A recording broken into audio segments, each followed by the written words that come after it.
Senhor Jesus, essa manhã a sua igreja está reunida. Primeiramente, Senhor, para render louvores ao Senhor, por tua obra maravilhosa. Desfrutamos da sua mesa, e nessa mesa nós somos recompostos, revigorados e encorajados.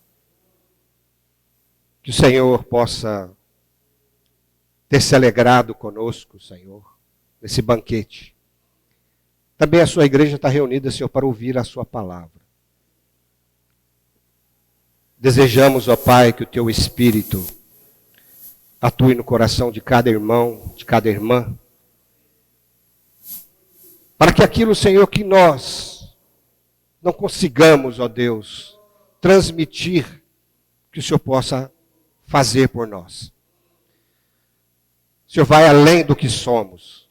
Vai além, Senhor, do que podemos fazer. Só pelo seu Espírito, Senhor. Passa por nós, chega a cada coração, Senhor. Em nome de Jesus. Amém. Louvado seja o Senhor. Ainda, irmãos, nesse encargo, nós queremos dar continuidade a essas mensagens. Eu queria que os irmãos nessa manhã exercitassem os seus corações, seu espírito, coração, sua mente. Porque serão dados aqui, irmãos, princípios muito importantes. Talvez não seja uma palavra que a gente espera de alegria, de regozijo, mas essa manhã vai ser com certeza. O Senhor sempre nos dá uma palavra. Louvado o Senhor. Nós vimos a semana passada que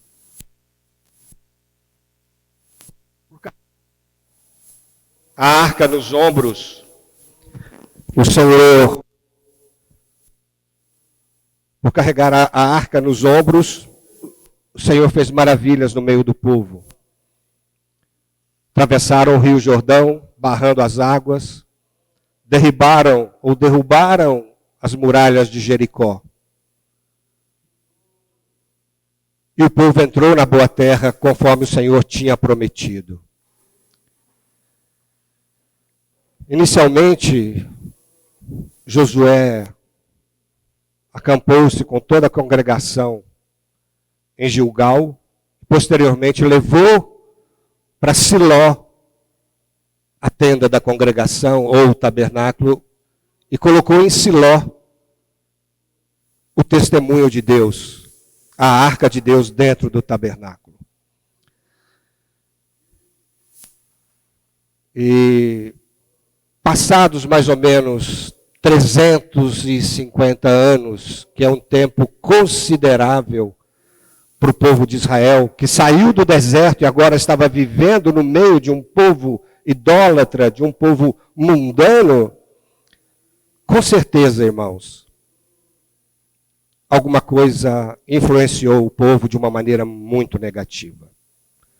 300 anos não são 10 anos, 20 anos, capaz de influenciar pouco. Não. O povo de Deus foi influenciado de uma forma muito negativa. E nós vimos que a arca de Deus era o testemunho de Deus. Era o testemunho de uma aliança que Deus tinha feito com o seu povo. O tabernáculo, ele só era o tabernáculo de Deus porque a arca de Deus estava lá. Como testemunho de uma aliança, como testemunho da presença de Deus. Eu queria começar lendo com os irmãos 1 Samuel, capítulo 4, versículos de 17 ao 22, todos nós, irmãos, podemos acompanhar isso. Então respondeu o que trazia as novas e disse: esse era uma pessoa que saiu da guerra em que Israel foi enfrentar os filisteus e foram derrotados. Por 2 vezes. Na última vez, na primeira vez, foram derrotados e mortos 4.000 homens. Na segunda vez, foram 30.000 homens de Israel mortos. E aí ele disse: Israel fugiu de diante dos filisteus. Houve grande morticínio entre o povo e também os teus 2 filhos, Rofini e Finéias. Esse moço estava falando para Eli, dando a notícia para Eli. Os seus 2 filhos, Rofini e Finéias, foram mortos. E a arca de Deus foi tomada. Ao fazer ele menção da arca de Deus, caiu Eli da cadeira para trás junto ao portão e quebrou-se-lhe o pescoço e morreu, porque já era homem velho e pesado. E havia ele julgado a Israel 40 anos. Olha aqui. Estando sua nora, a mulher de Finéias, grávida e próximo a parto, ouvindo essas coisas de que a arca de Deus fora tomada e de que seu sogro e seu marido morreram, encurvou-se, deu à luz, porquanto as dores lhe sobrevieram. Ao expirar, disseram as mulheres que assistiam: não temas, pois tiveste um filho. Ela, porém, não respondeu, nem fez caso disso, mas chamou ao menino e acabou, dizendo: foi-se a glória de Israel. Isso ela disse porque a arca de Deus fora tomada, e por causa do seu sogro e de seu marido. E falou mais: foi-se a glória de Deus, pois foi tomada a arca de Deus. A arca de Deus ainda era vista pelo povo como a glória de Deus, como a presença de Deus. Eles sabiam disso. A nora de Eli deu esse testemunho. Foi-se a glória de Israel. Por que foi a glória de Israel? Porque o povo de Israel foi lutar contra os filisteus. Na primeira vez, eles foram derrotados. 4.000 pessoas morreram, 4 homens. Na segunda vez, eles lembraram: olha, temos que levar a arca de Deus por meio da guerra. Voltaram para Siló, pegaram a arca de Deus, e quem que levou a arca de Deus? 2 filhos de Eli, provavelmente mais outros 2 sacerdotes.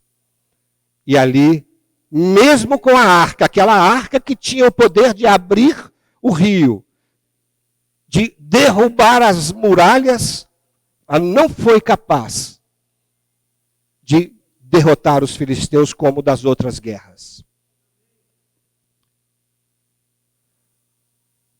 Isso, irmãos, nos dá uma lição muito grande, princípios espirituais muito grandes. Nós sabemos que o povo de Israel, irmãos, sempre foi obstinado de coração, estavam sempre sendo punidos e castigados. Mas sempre, irmãos, que clamavam, Deus atendia. Sempre que clamava, Deus atendia. O Salmo 107 nos diz como Deus tinha atitudes com relação ao seu povo de uma forma muito expressiva. Diz assim: na sua aflição, clamaram ao Senhor e Ele os salvou da tribulação em que se encontravam. Irmãos, o povo de Israel sempre foi rebelde. Mas o próprio salmista, no Salmo 78, versículos 38 e 39, diz: Ele, porém, que é misericordioso, perdoou a sua iniquidade e não os destruiu. Antes, muitas vezes, desviou deles o seu furor e não despertou toda a sua ira, porque se lembrou de que eram de carne, vento que passa e não volta. Deus amava o seu povo. E sempre que o povo de Israel pecava, por causa das suas fraquezas ou pelas suas incredulidades até, Deus sabia quem era esse povo. O próprio Senhor Jesus falava, né? Não precisa me dizer quem é o homem, eu conheço, eu sei o que é a natureza humana. E Deus falava aqui, dando testemunho, porque se lembrou de que eram carne, vento que passa e não volta. Por que então Deus permitiu que a arca fosse levada pelos filisteus? A arca que era o testemunho da aliança de Deus, que Deus havia feito com o seu povo, e a garantia da presença do seu poder e glória. Oh, Senhor Jesus. Irmãos, não era aqui agora somente uma questão de pecado. É que o povo, naquela época, 300 e poucos anos depois de sair do Egito, tinha um viver que não era só um viver de pecado. Era um viver de total independência de Deus. Se não vejamos aqui. 1 Samuel 1, versículo 3.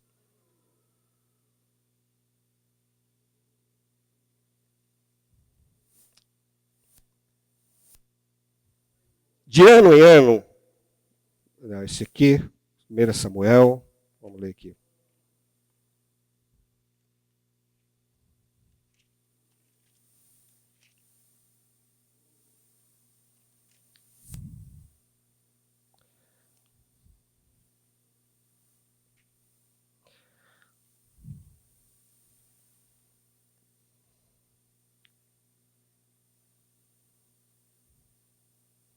Desculpe aqui. Aqui. Capítulo 1, versículo 3. Está falando de Eucana, né? Este homem subia da sua cidade de ano em ano a adorar e a sacrificar ao Senhor dos Exércitos, em Siló. Estavam ali os dois filhos de Eli, Hofni e Finéias, como sacerdotes do Senhor. Os dois filhos de Eli, Hofni e Finéias, estavam lá. Mas em 1 Samuel 2,12 nos diz: eram, porém, os filhos de Eli, filhos de Belial, e não se importavam com o Senhor. Olha, irmãos, essa palavra é muito forte. Não é que eles não conheciam o Senhor. Eles não se importavam com o Senhor, que é muito pior. Alguém pode fazer as coisas erradas porque não conhece o Senhor. Mas eles conheciam, mas não se importavam com o Senhor. Alguns estudiosos da palavra, historiadores, dizem que no período de Eli era um período de total apostasia e de quase nenhuma revelação profética. O fato de estarem há 300 e poucos anos junto ao povo, eles foram influenciados de uma maneira muito negativa. Irmão, o que é não se importarem com o Senhor?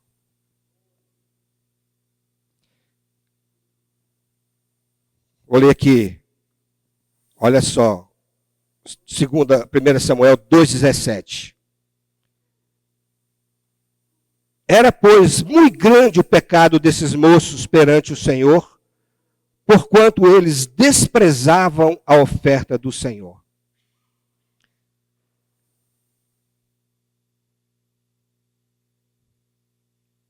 O que é não se importar com o Senhor?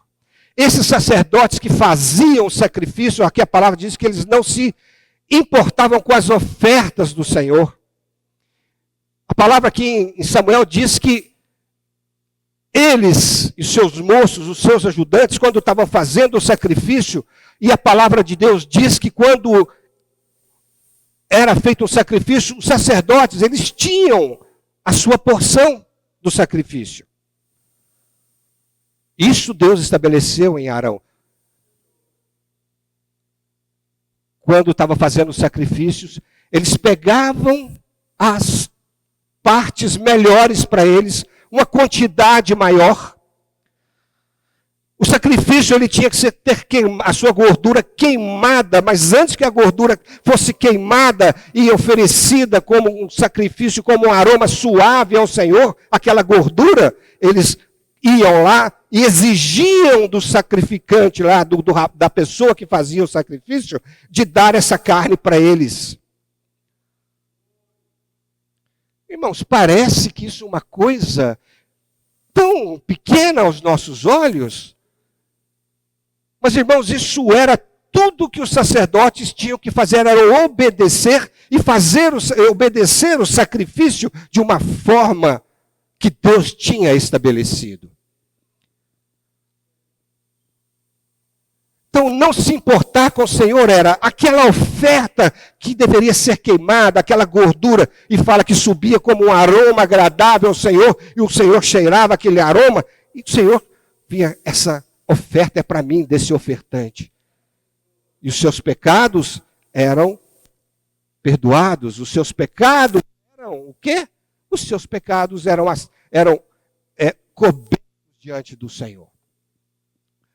Então aquilo que era de Deus, eles roubavam. O sacrifício que era para Deus não era completo. Eles conheciam a Deus? Conheciam, mas não se importavam com o que estavam fazendo. Não se importavam com o Senhor. Isso é muito claro daqui. Oh, Senhor Jesus. Além do mais, irmãos, esses filhos de Eli, fala que eles se deitavam com as mulheres que serviam no templo, não dentro do templo, mas fora, na porta do templo. Eram casados, mas cometiam adultério ainda. Eles não se importavam com o Senhor. Essa era a situação dos sacerdotes, dos filhos de Eli. Mas também não era só os sacerdotes. Vamos ler. Salmo 78, 58 a 62. Salmo 78.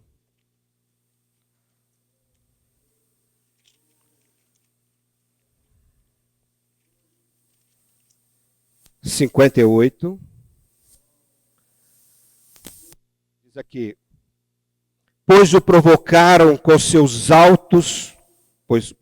o Senhor com seus altos e o incitaram a zelos com as suas imagens de escultura. Deus ouviu isso e se indignou e sobremodo se aborreceu de Israel. Por isso abandonou o tabernáculo de Siló, a tenda da sua morada entre os homens, e passou a arca da sua força ao cativeiro, e a sua glória à mão do adversário. Entregou o seu povo à espada e se encolerizou contra a sua própria herança. Irmãos, esse foi o motivo pelo qual Deus deixou que a arca fosse levada cativa. Que motivo tinha o Senhor de permanecer no tabernáculo se a aliança que ele fez com os homens foi quebrada? Quando Moisés fez tudo conforme o modelo que o Senhor tinha dado para ele, a glória de Deus encheu o templo, porque houve obediência na palavra de Deus. Moisés se importava com o Senhor. Nas pequenas coisas, nos pequenos detalhes na construção do tabernáculo. Por isso a glória de Deus encheu o tabernáculo, assim como a glória de Deus encheu o templo quando Salomão terminou a obra. Porque tudo foi de acordo com o que Deus tinha mostrado no monte. Que razão teria Deus, então, de permanecer num tabernáculo com pessoas que não se importavam com ele? Com pessoas que foram a elas dadas a responsabilidade de cuidar da arca e de todos os utensílios santos. Essas pessoas, sacerdotes, não se importavam com o Senhor. E o povo sacrificando a outros deuses nos altos. Ó Senhor Jesus, que situação, irmãos, de apostasia, de desvio da fé. Que situação, irmãos, de desprezo à palavra de Deus e ao próprio Deus. Deus não teve, aqui fala no Salmo 78, que Deus então deu a sua força, a sua glória ao cativeiro. Então Deus permitiu que a arca fosse levada por causa da situação em que o povo estava vivendo. Então nós falamos, o povo de Israel sempre pecou, irmão. E sempre que pecava, ia diante do Senhor, o Senhor perdoava. Mas quando se trata do testemunho de Deus, de desprezar a palavra de Deus, de uma maneira tão vil, é outra coisa. Deus não teve outra saída a não ser ausentar-se do tabernáculo. Quando a gente está falando de testemunho de Deus, da arca do testemunho, por que chamava a arca do testemunho? É porque lá dentro tinha as tábuas da lei. As tábuas, chamadas tábuas do testemunho, que era uma expressão do caráter de Deus. E que também, quando chegava a nós, era a lei de Deus. Então, irmãos, se não importavam com a palavra de Deus, não se importavam com o que Deus queria, com o que estava no coração de Deus. Isso é muito sério. E por que nós estamos falando isso, irmãos?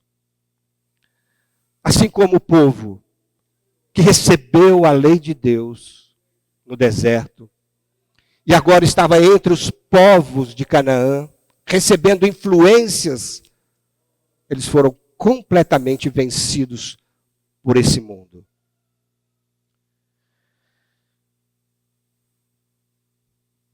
A arca de Deus, que estava com o povo no tabernáculo, hoje está dentro de nós. Por que está dentro de nós? Porque em nós, irmãos, no nosso espírito, é onde nós guardamos, no nosso coração, no nosso espírito, guardamos a palavra do testemunho de Deus. A palavra de Deus está dentro de nós. E Deus fez uma aliança conosco, quando Ele diz que eu vou dar-vos-ei um coração novo, e porém dentro em vós o meu espírito, e imprimirei nas suas mentes, nos seus corações, o quê? A minha palavra. Então no seu coração, no meu espírito, no seu espírito, está a palavra de Deus. E tudo isso em nós somos hoje, cada um individualmente, a igreja, a arca de Deus, para sermos o testemunho de Deus. Eu creio, irmão, que Deus hoje está aqui. O Espírito de Deus está no nosso meio. Porque ainda nós cremos na palavra. Nós nos importamos com a palavra. Nós nos importamos com o Senhor.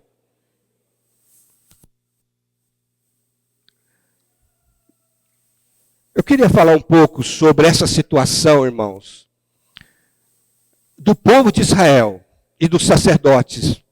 Olha, eu não estou fazendo nenhum julgamento. A palavra de Deus estabeleceu e julgou. Nessa situação, o grande responsável era o sacerdote Eli. Eli que abençoou Ana e Eucana para que pudessem ter Samuel, e depois ele o abençoou todos os anos que eles iam lá fazer sacrifício para que eles tivessem outros filhos. Esse mesmo Eli se deixou levar pelas atitudes execráveis dos seus filhos. Ó Senhor Jesus. Vamos ver aqui, irmãos. 1 Samuel 2:22. Irmãos,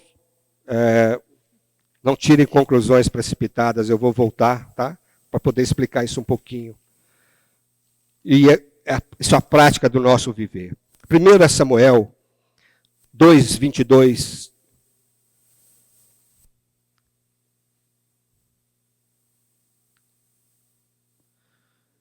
Oh, Senhor Jesus.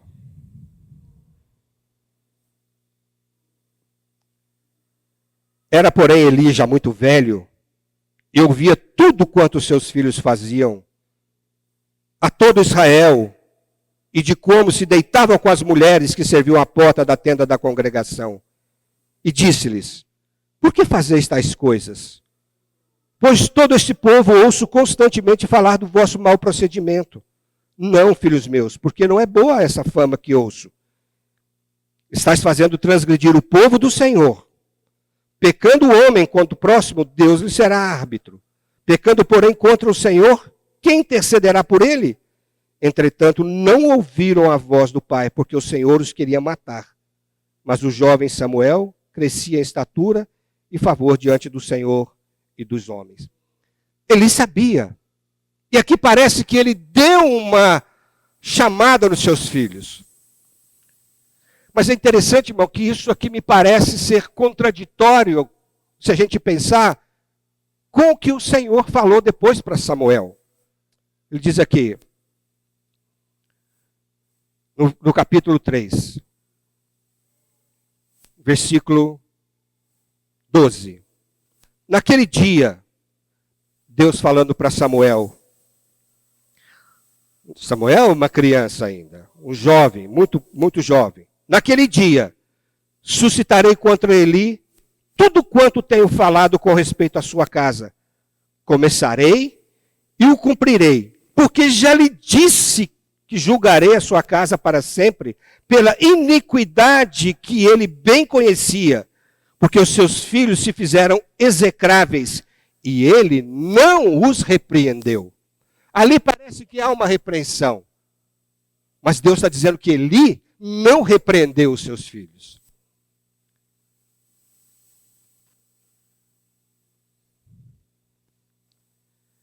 Olha,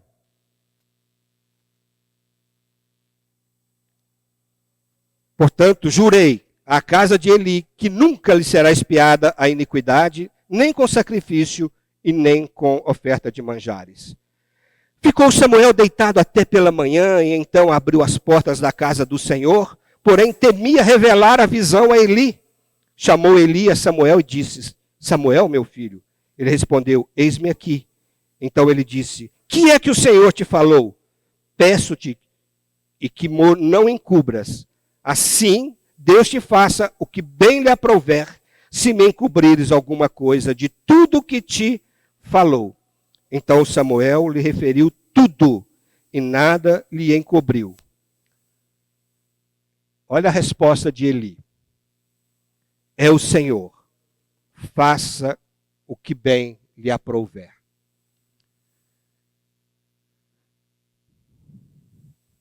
Irmãos, quando eu estava lendo isso aqui, eu fiquei pensando, puxa, ele falou com os filhos dele, e agora o Senhor disse que ia fazer isso com ele e tal, né? Que ia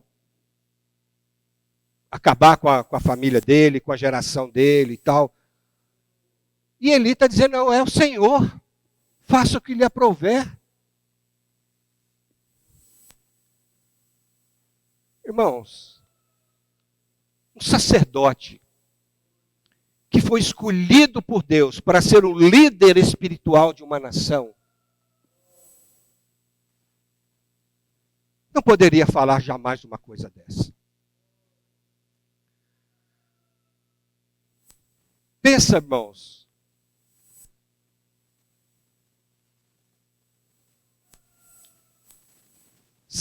Eli, ele estava sendo cúmplice das atitudes dos seus filhos. Ele se beneficiava das ações e das atitudes inadequadas do seu filho, dos seus filhos. Ele se tornou cúmplice, de uma maneira subliminar, tornou-se cúmplice. Vou mostrar para os irmãos.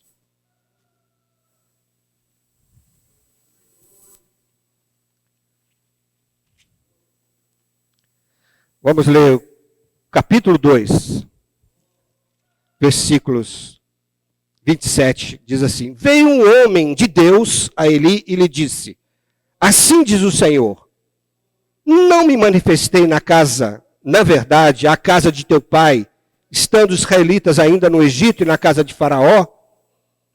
Eu o escolhi dentre todas as tribos de Israel para ser o meu sacerdote, para subir o meu altar, para queimar o incenso e para trazer a estola sacerdotal perante mim. E dei à casa do teu pai todas as ofertas queimadas dos filhos de Israel. Por que pisais, olha só, por que pisais os pés aos meus sacrifícios e às minhas ofertas de manjares, que ordenei se me fizessem na minha morada? E tu, Deus estava falando, esse homem de Deus estava falando para Elias, e tu, por que me honras, e tu, porque honras a teus filhos mais do que a mim, para tu e eles vos engordardes das melhores de todas as ofertas do meu povo de Israel? Portanto, diz o Senhor Deus de Israel, na verdade dissera eu, que a tua casa e a casa do teu pai andariam perante mim perpetuamente. Porém, agora, diz o Senhor, longe de mim tal coisa. Então, Deus aqui estava mostrando que Eli e os filhos dele estavam pisando as ofertas. Eli, de uma maneira muito sutil, estava usufruindo das atitudes inadequadas dos seus filhos. E o resultado dos filhos de Eli, a situação dos sacerdotes, filhos de Eli, e do povo, na verdade, irmãos, eram o resultado da atitude inadequada de Eli. Estou gastando um tempo nisso aqui, irmãos, para mostrar.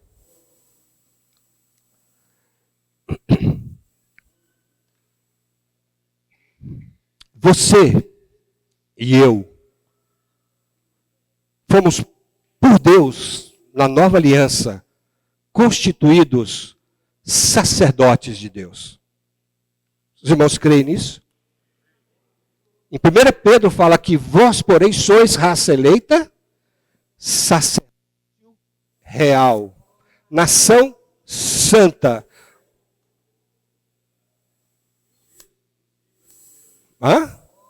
Propriedade exclusiva de Deus, a fim de proclamardes as virtudes daquele que vos chamou das trevas para a sua maravilhosa luz.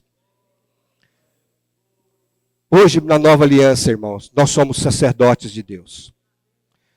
A arca de Deus, o testemunho de Deus está em cada um de nós. Oh, Senhor Jesus.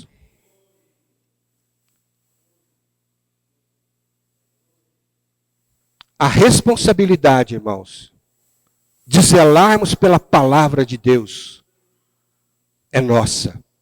E a responsabilidade, irmão, de fazer com que o testemunho de Deus esteja presente em nós, e nós sejamos o testemunho de Deus individualmente como igreja, é nossa responsabilidade em mantermos esse testemunho, que é a palavra de Deus.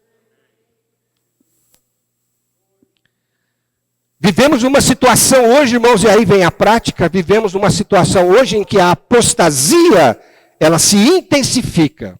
O desprezo à palavra de Deus, ela se intensifica.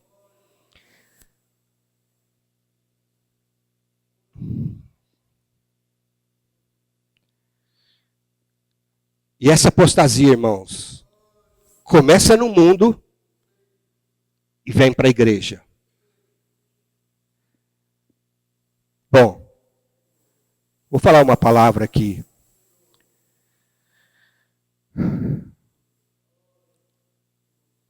A palavra de Deus fala que Eli honrava mais os seus filhos do que o Senhor. Eles faziam todas aquelas coisas erradas. E Eli falava, mas não os repreendia. Irmãos, a palavra de Deus é muito clara em Mateus, quando ele fala que se alguém amar a sua mulher ou seu marido mais do que a mim, não é digno de mim. E se alguém amar o seu filho ou a sua filha mais do que a mim, não é digno de mim. Nós tenhamos cuidado em preservar a palavra de Deus. Em preservar o testemunho que está em nós. A palavra de Deus é o testemunho que está em nós. E uma das características dos vencedores lá em Apocalipse é de que eles venceram o inimigo por causa do sangue do Cordeiro e da palavra do testemunho que deram. Quando nós falamos a palavra, quando nós temos testemunho dessa palavra, irmãos, nós vencemos o inimigo. O testemunho de Deus permanece em nós, a glória de Deus permanece em nós. Então a igreja hoje, irmão, precisa preservar o testemunho de Deus, a palavra de Deus. Precisamos ser fiéis à palavra de Deus. Não importa se seja o seu filho ou a sua filha, o seu esposo ou o seu esposo. Temos que ser pela palavra de Deus. Não é dizer a lei de Deus para matar o homem, mas nós temos que preservar aquilo que a palavra de Deus diz. Os sacerdotes, eles não se importavam com o Senhor, porque não se importavam em obedecer a palavra de Deus. Eles infringiam a palavra de Deus. Conscientemente, deliberadamente. Então eu queria dizer para a igreja, irmãos, o mundo está aí, com apostasia chegando na igreja e nas nossas casas. Se o seu marido ou sua esposa estiver indo nessa apostasia, dentro da sua casa, contra a palavra de Deus, irmãos, repreende-o em nome de Jesus. Fala a palavra de Deus para ele e para ela. Se o seu filho quer tomar decisões que vão contra a palavra de Deus, não seja cúmplice. Você vai perder a glória de Deus. Você vai perder o testemunho de Deus. Nós não podemos impedir que as pessoas façam o que querem fazer. Mas elas precisam saber que a palavra de Deus está sendo vituperada. A decisão é dela. O mundo hoje coloca as coisas todas como naturais, como normais. E essas coisas estão chegando na igreja, no povo de Deus. Nós vamos amar mais o Senhor ou os nossos filhos? Nós vamos honrar mais os nossos maridos e as nossas esposas do que o Senhor? Nós não podemos impedir, mas temos que exortar. Nós temos que repreender, irmãos.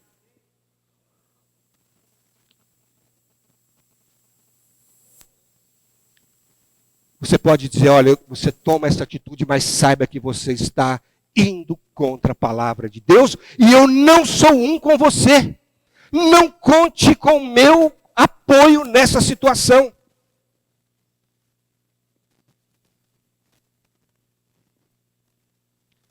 Irmãos, nós sabemos o que é ser pai.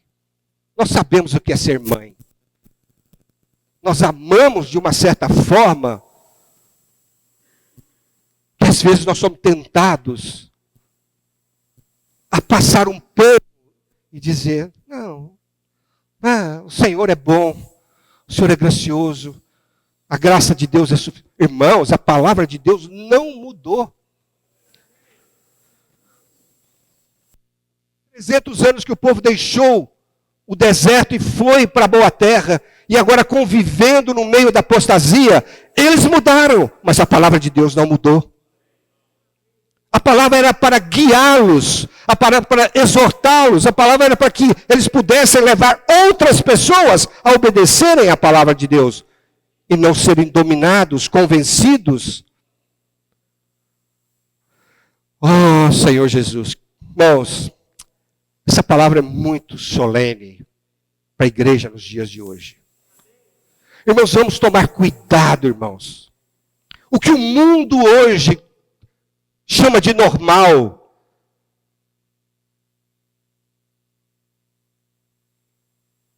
para nós que conhecemos a palavra de Deus, jamais pode ser assim. A nossa posição diante do Senhor não pode ser, infelizmente, irmãos, como de Eli. Ah, mas eu vou perder a presença do meu filho, da minha filha, do meu marido. Isso não é com você.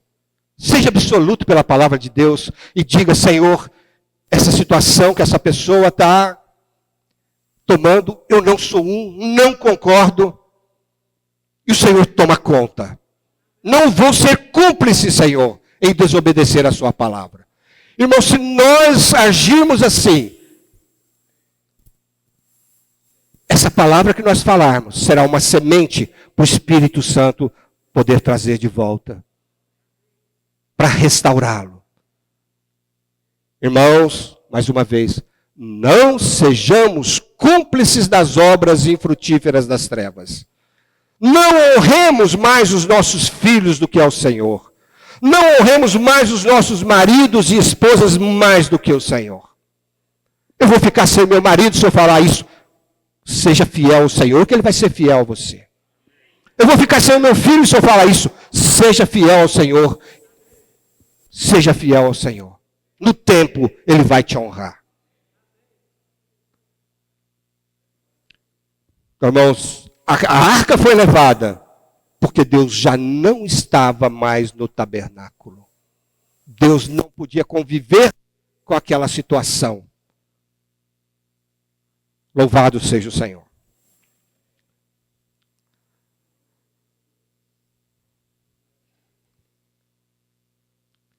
Só queria ler um ponto em que eu ganhei muito dessa palavra, irmãos. Eu tinha recém-casado. Eu estava em Petrópolis sozinho. E lá eu conheci alguns irmãos e que me deram o livro do Otmani. Eu tirei aqui uma coisa do que ele falou, já tem mais de 40 anos. E são verdades. E verdade, irmão, não tem tempo, não apaga. A palavra de Deus, os princípios de Deus não se apagam. Ele diz assim, com relação à guerra, o que aconteceu?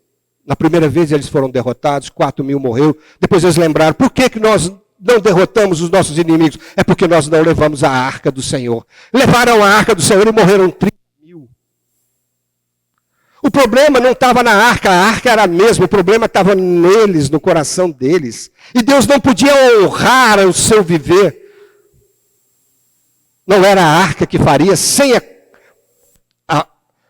o viver adequado do povo. A arca para se manifestar, quer dizer, o testemunho de Deus, o poder de Deus para se manifestar, tinha que ter pessoas adequadas.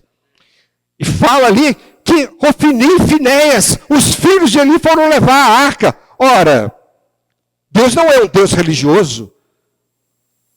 A arca não era um amuleto. A arca era a realidade, ou a figura da presença de Deus no meio do povo. E aí, eles acharam que, por levar a arca, eles estariam salvos. E aquele irmão fala aqui, pensavam que com que a presença da arca, Deus seria obrigado a ajudá-los. Mas não aconteceu o que esperavam. Foram derrotados e a arca capturada. Ignoravam sua rebeldia contra Deus, enquanto tinha esperança da vitória se apegando a ela. Foram derrotados porque não tiveram a consciência de que primeiramente deveriam tratar com seus pecados. De se converterem e preparar os seus corações ao Senhor, para depois obterem a vitória. Aí ele diz aqui, não são palavras falsas como templo do Senhor, templo do Senhor, templo do Senhor é esse, como está escrito lá em Jeremias 7, de 4 a 12. Ou em nome do Senhor que nos dará vitória sobre o inimigo, ou nos fará escapar da correção de Deus. Aí ele diz assim, pois nem as coisas espirituais, nem o nome do Senhor podem ficar sujeitos ao uso da carne. Olha, nem as coisas espirituais, nem o nome do Senhor podem ficar sujeitos ao uso da carne. Se alguém pensa em agir dessa maneira, um dia será totalmente derrotado. Oh, Senhor Jesus. Amém, irmãos? Que o Senhor nos guarde, né? Com essa palavra, guarde o nosso coração, esse princípio, irmãos. A palavra de Deus diz que Elias, quando ele morreu, ele era um homem velho e... O que mais? Gordo. Gordo. Era alguém que se beneficiava abundantemente daquilo que era de Deus. Que nós nem fiquemos velhos, nem gordos, sentados numa cadeira. Mas que possamos, ó Deus, estar sempre oferecendo sacrifícios ao Senhor, de maneira adequada e de maneira correta. Então, irmãos, como sacerdotes de Deus, precisamos que o Senhor nos dê luz para percebermos as situações vividas hoje. Que o Senhor nos dê luz para entendermos todas o que está acontecendo ao nosso redor. E também coragem para tomarmos atitudes que honrem ao Senhor. Quando estamos diante de alguém que peca deliberadamente contra a palavra de Deus, é preciso repreendê-lo. Quando vemos os líderes religiosos pensando apenas em si mesmo como os sacerdotes, em satisfazer os seus desejos e ambições, usando sua posição de sacerdote, é necessário ter comunhão, é necessário exortá-lo e orar por ele. E quando vemos que coisas e métodos estão se tornando mais importantes que pessoas, a ponto de tomarem os nossos corações e se tornarem motivos de divisões com aqueles com quem caminhamos, e que a revelação da palavra for cada vez mais rara, e o falar de Deus não ter sentido mais fresco em nossas comunhões, é sinal de que Cristo deixou de ser o nosso centro e que precisamos nos arrepender urgentemente. Irmãos, que na igreja Cristo seja sempre o centro. Como era o centro, a arca no tabernáculo de Deus.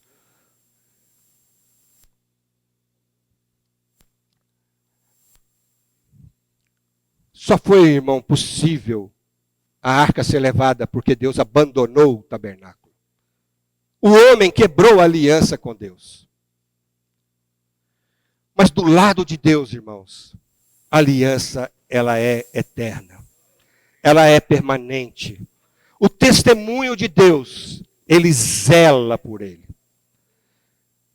Por isso que lá em Apocalipse 11, na última trombeta, quando o santuário abriu, o que eles viram no trono? Viram o trono de Deus e a arca estava lá. Não é essa arca que os filisteus levaram, mas a arca de Deus, porque na palavra de Deus diz em Hebreus que todas as coisas que foram feitas no tabernáculo eram figuras daquilo que está no céu. A verdadeira arca está no céu. Como testemunho da aliança de Deus conosco. Como testemunho de que a palavra de Deus nunca mudou e não vai falhar. Louvado seja o Senhor. Oh, Senhor Jesus.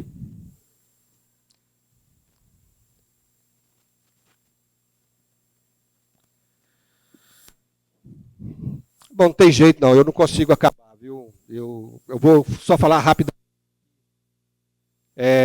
Eu vou precisar da semana que vem para concluir. A semana que vem eu vou concluir. Mas, queria dizer que A arca, o testemunho de Deus, irmãos, é Deus quem cuida. Ele zela pela sua palavra. Ele zela. Embora a gente tenha quebrado muitas vezes a aliança com Deus, mas ele mantém a sua aliança e o seu testemunho. Bom, a arca foi levada pelos filisteus. E a palavra de Deus diz que, em 1 Samuel 5, de 1 a 4, diz que os filisteus tomaram a arca de Deus e a levaram de Ebenezer a Asdod. Tomaram os filisteus a arca de Deus e a meteram na casa de Dagom, junto a este.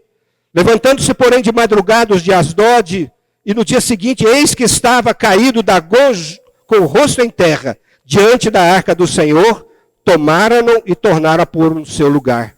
Levantando-se de madrugada no dia seguinte pela manhã, eis que Dagom jazia caído de bruços diante da arca do Senhor. E a cabeça de Dagom e as suas 2 mãos estavam cortadas sobre o limiar, dele ficar apenas o tronco. A arca foi colocada num lugar onde não era o seu lugar, junto ao templo e junto com a imagem do deus Dagom. E a arca, por si só, ela fez com que a arca caísse. No outro dia, a cabeça e as mãos, os braços estavam cortados. E aí eles mandaram a arca para toda a terra dos filisteus. E aí diz em Samuel 5, 11, 12, diz: porém a mão do Senhor castigou duramente os de Asdod, e os assolou e os feriu de tumores, tanto os de Asdod como no seu território. Dizer, devolvei a arca de Deus de Israel e tome para o seu lugar, para que não nos mate, nem a nós, nem ao nosso povo, porque havia temor de morte em toda a cidade, e a mão de Deus castigara duramente ali. Os homens que não morriam eram atingidos com tumores, e o clamor da cidade subiu até os céus. E 6:1 diz, 7 meses esteve a arca do Senhor na terra dos filisteus. Eu queria ler aqui e vou terminar dizendo que, embora o Senhor tivesse permitido que a arca fosse levada para fora da terra de Israel, por causa da situação do seu povo, demonstrando assim toda a sua indignação e o seu rompimento da sua comunhão com aquela geração, ele, Deus mesmo, não permitiu que a arca ficasse em terra alheia. Embora a aliança tivesse sido quebrada pelo seu povo, ainda assim lá não era o seu lugar. Não era o lugar para fazer habitar o seu nome. Era necessário voltar. Mas não havendo ninguém para cooperar com ele para trazer de volta a arca da sua aliança, Deus mesmo, através da presença da arca, demonstrou o seu poder junto a Dagom e castigou severamente os filisteus, fazendo-os lembrar do que esse Deus fez aos egípcios e sentirem a dura mão do Senhor sobre eles. A arca era capaz de defender a si mesma. Lembrem disso. Vai servir de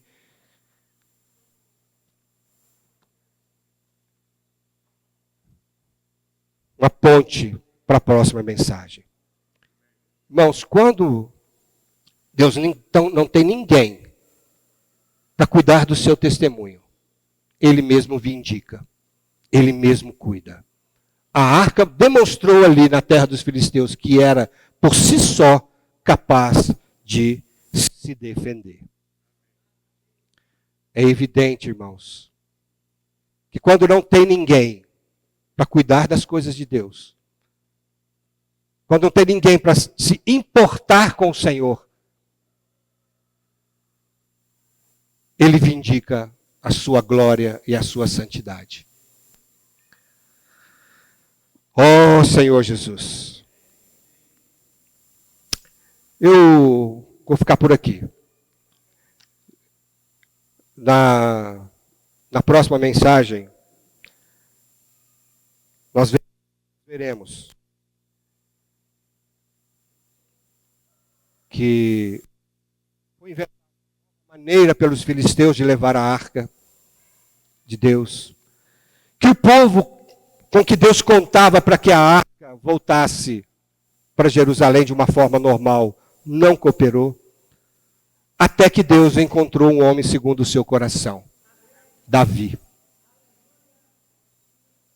Mas Davi também cometeu erros, e que são princípios na vida da igreja. Louvado seja o Senhor. Senhor Jesus, vamos orar, irmão, vamos ficar em pé, por favor, vamos orar.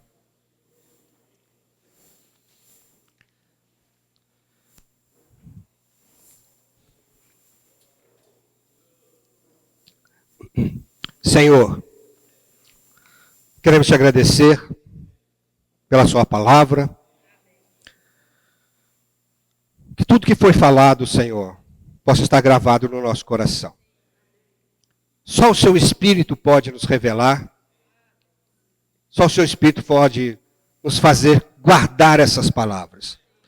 Por isso, Senhor, nós oramos, ó Pai, para que o Senhor vá além do que nós podemos fazer, além do que somos, porque a obra não é nossa, a obra é do seu Espírito. Sua palavra diz que não é por força, não é por violência, mas pelo Espírito do Senhor. E o Senhor é quem revela, o Senhor é quem dá temor, o Senhor é quem dá entendimento, e o Senhor é quem faz com que o nosso coração também possa ser guardador da sua palavra. Pai, despede a sua igreja em paz. Essa semana, Senhor, que a sua palavra possa estar guardada no nosso coração e que o seu testemunho, ó Deus, possa ser guardado em nós e possa ser exercitado por cada um de nós. Nós não queremos, ó Deus, que o Senhor saia do nosso meio. Não queremos que a sua glória nos deixe. Embora nós saibamos hoje, ó Pai, que tudo isso são figuras daquilo que acontece conosco hoje, Senhor. O Senhor está dentro de nós, mas se nós não permitirmos o Senhor brilhar, se nós não permitirmos o Senhor se expandir em nós, se a sua palavra não for, ó Pai, acatada no nosso interior, nós podemos viver, ó Pai, na penumbra, Senhor. Viver como nos dias de Eli, que a sua palavra era rara e as visões, Senhor, também não eram frequentes. Nós queremos que a sua palavra seja abundante. Nós queremos que as visões sejam frequentes, ó Pai, que o Senhor nos traga a revelação todos os dias. Obrigado, Senhor. Em nome de Jesus. Amém.